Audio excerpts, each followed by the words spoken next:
Today, we're gonna talk about poop. Yes, you heard me right, we're talking about poop. Hey guys, it's Molly here again for another video, and in case you didn't know, I'm blind and I have been a guide dog user for more than 10 years now, which is pretty nuts. I don't know how I feel really old when I say that actually. Anyways, so I have had a lot of experience picking up and, dealing with dog poop. And a lot of people seem to be really curious about this topic, which is interesting to me. Everybody wants to know, as a blind person, how I pick up my guide dog's poop.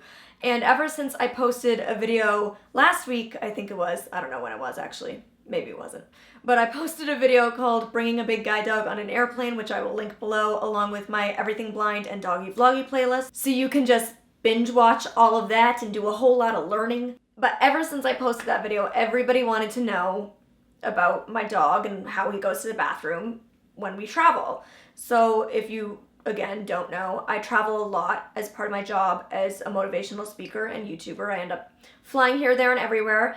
And so I've had a lot of experience bringing both my current guide dog and my last guide dog on airplanes and dealing with really long flights and hours and hours and hours on end when there is no grass or concrete for them to do their thing on. So I'm gonna kind of explain to you, walk you through it, how it happens. So always before we go on, or before we go to the airport, we make sure that the dog has had a long walk, has had a poop, has had a pee, and all of their business has been done. We also make sure that we've fed him his breakfast and all of that, so he's good to go. We never do overnight flights and we never do layovers if we can avoid it. So we try to make the flights as short as possible, and we try to make them in hours that won't throw off my dog's schedule in any way. Some airports, large airports in large cities, have places for puppies that are traveling to be able to go to the washroom, but a lot don't. And I've traveled to many rural small airports which definitely don't have facilities like that. But the reality is, in talking to vets over the years about this, dogs tend to not have the same urgency when needing to go to the bathroom. Dogs can hold it for a lot longer than we can as humans. And so for the most part, it's not an issue. In all of my 10 years of being a guide dog user, I've only had each of my dogs, my first dog Gypsy and my current dog Gallop, have an accident at an airport once. Recently, Gallop had an accident at the New York City airport. I think it was JFK. I don't know, I get confused between the two. And that was because he was sick. He had a stomach virus, and the stomach virus came out everywhere. And Gypsy, it was the same situation. She was sick, had a stomach bug, and it came out. Both times right before the flight. It was great. When it happened at Toronto Airport with Gypsy, they were amazing about it. New York Airport was a little more difficult, but it got cleaned up. Everything was handled, and both times we were able to get on the flights with no further issues. I'm just glad neither of those situations happened on the airplane. They both happened at an airport. Both times my dogs showed me that they needed to go to the bathroom and it was an emergency. They were both running to windows, trying to show me I need to get outside. But when I'm at a gate and I'm past security, there's nothing I can do.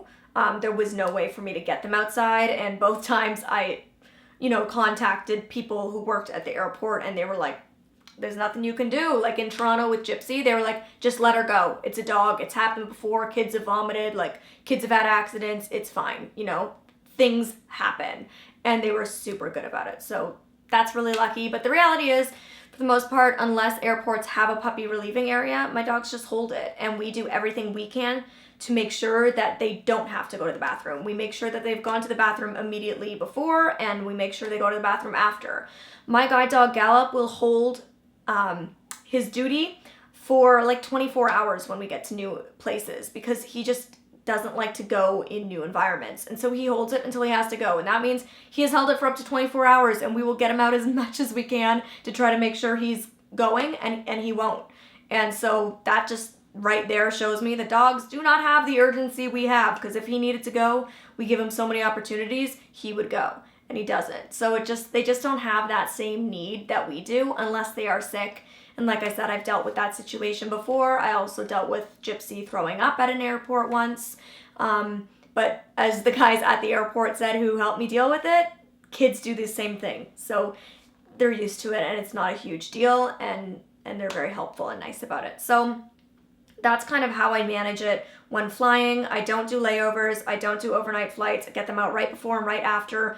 And I only give them water when I give them a lesser amount of water. So I don't give them as much water. I don't just have a bowl there for them to drink constantly like I would at home. I give them water in intervals at certain times, and usually closer to the ending of a flight. So I know that when we get there, they can get out and go if they really have to. Which, like I said, usually they just end up holding it. So that's how I deal with that. And then in terms of picking it up, guide dog schools train you on how to deal with it. But for the most part, guide dog schools, at least the school I went to, the Mira Foundation, train the dog to go on concrete because the poop is easier to find on concrete than it is to find in grass.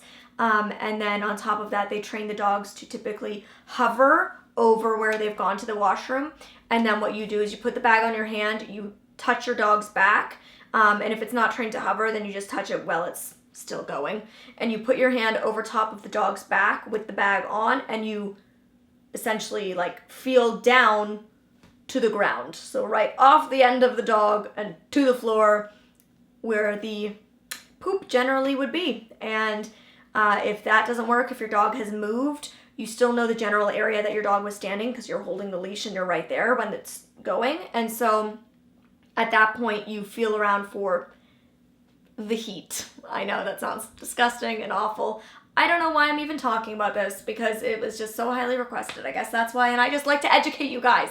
But yes, you feel for the heat through the bag and pick it up that way. Where I live, it's actually, it's illegal to not pick up your dog's poop unless it's a service dog. And then for whatever reason, I can hear a Gallop running down the stairs right now. It is not illegal, but I still try to pick up the poop whenever I can unless I really can't find it, which generally doesn't happen. Yeah, so that's pretty much how we deal with it. Our dogs are also trained to go to the bathroom on command. My guide dog's command is au besoin, which in French means if you need. So that essentially means I'm telling him if you need to go, go now. And so he knows that when he hears that command, it's time for me to, go to the bathroom. So that's like pretty much everything about my dog and their poop. So I hope you guys found this interesting. I feel really weird being all like dressed up and fancy talking about poop, but I'm off to a YouTube party. So that's where I'm heading now. And I'm glad we got this video out of the way. There you go. Everything you need to know. Bye guys.